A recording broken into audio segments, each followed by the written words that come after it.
what's going on there, YouTube? Welcome back to Charles' Toy Room. Today we're going to be talking about Magic the Gathering. I've had some colleagues and coworkers that have gotten into Magic recently, and so I've been trying to avoid buying any decks. I have played a few times. The first time I played, I was taught by someone that actually worked for me, and so he taught me. Ended up losing the first game because I had no way to defend flying characters, which really frustrated me. But I enjoyed the game. I thought it was interesting. Second time I played, I borrowed someone's deck with the people I usually play with, and actually won my second game ever because I got my Planeswalker into play. That actually really helped move things along, and the deck was actually a pretty good deck. And so I really have not been trying to buy a deck. I know that Kaladesh is out now.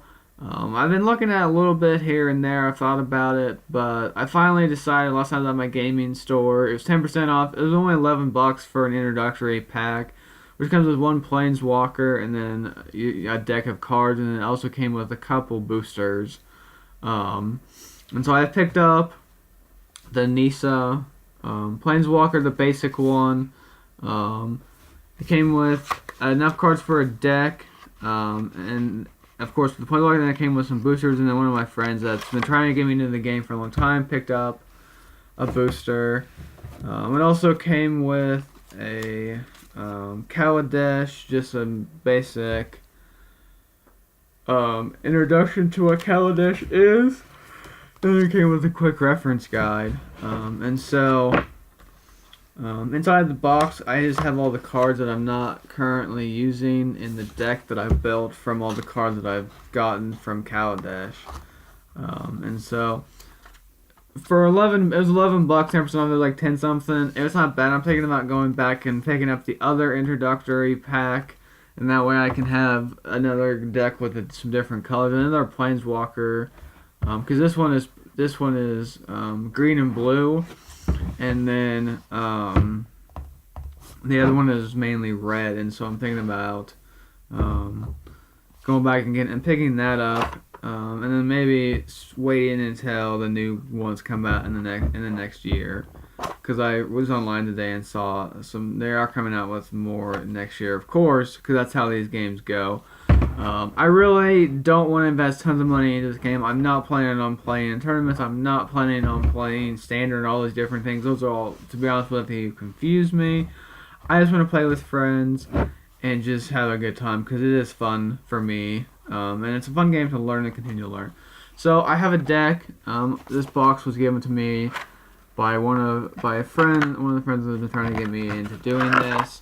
So this is my decks that I've created from all of the cards that I've gotten.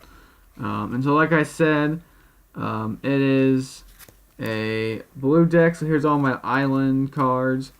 And then and I have a bunch of forest cards. Before I show you the forest, I really like this card. It's a Woodland Stream. It's a land card.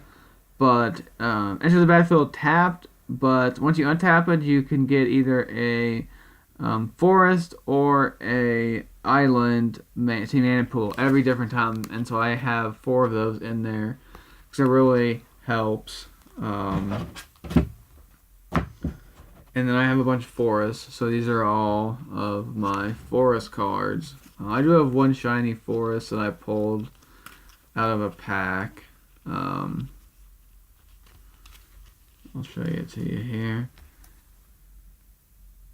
Shiny. So, alright, let's go ahead and show you the basics of my deck. First up is Nissa, Nature's Artisan. It's a Planeswalker. I realize it's not the greatest Planeswalker, but it'll work. Then I have 3 Guardians of the Great Conduit. It is a reach card, so it defends on flying, but as long as you control a Nissa Planeswalker, Guardians of the Great get +2 to the attack and has vigilance. And attacking does not cause it to tap. And so if I can find the Nissa card, those really come in handy. I have a Pima Outrider. It's a trample card.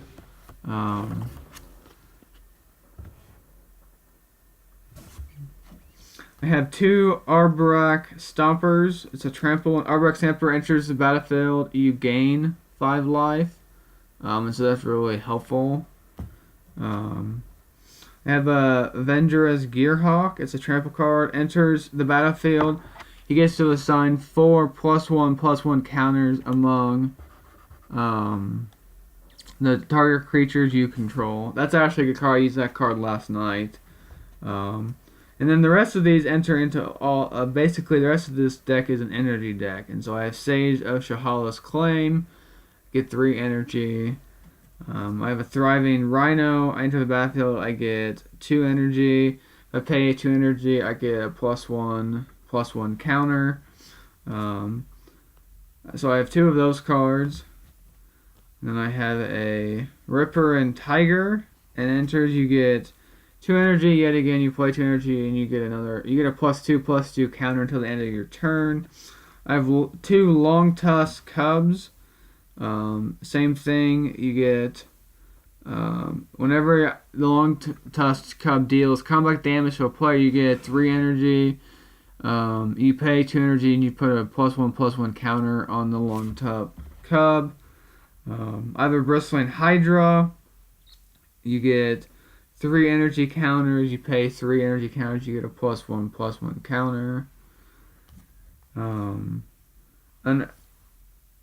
Arth Squall Ancient. It's a flying card. At the beginning of your upkeep, you get 3 counters. If you pay 3, 6, 7, 8, you return all other creatures to their owner's hands. And then I have 2 Longfin Sky Whales. It's a flying card. It can only block creatures with flying. I have 2 Thriving Turtles. Same thing with the energy there. So this is a pretty heavy deck on energy. I have a Janjet Sentry. I have a High Tide Hermit. You get 4 energy counters.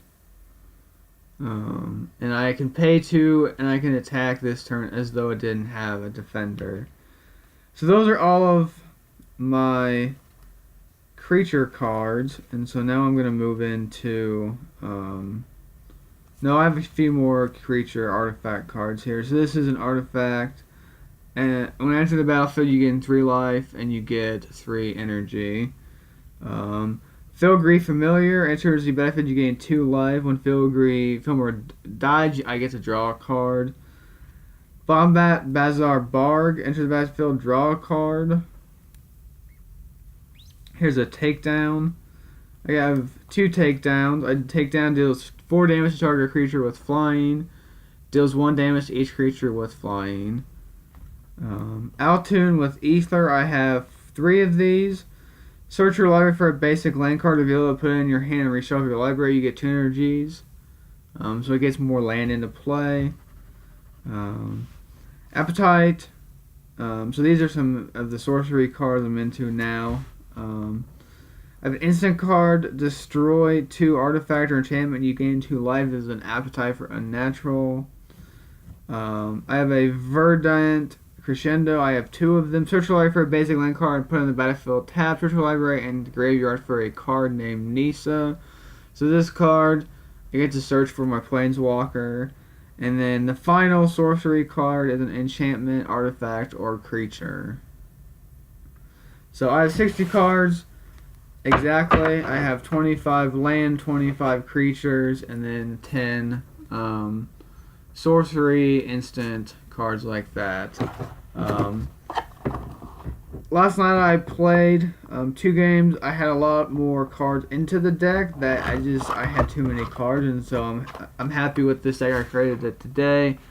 So I'm excited to play this deck and see how it works now that I maybe have less cards, and I can draw and get out some of the cards that I actually want to be playing with.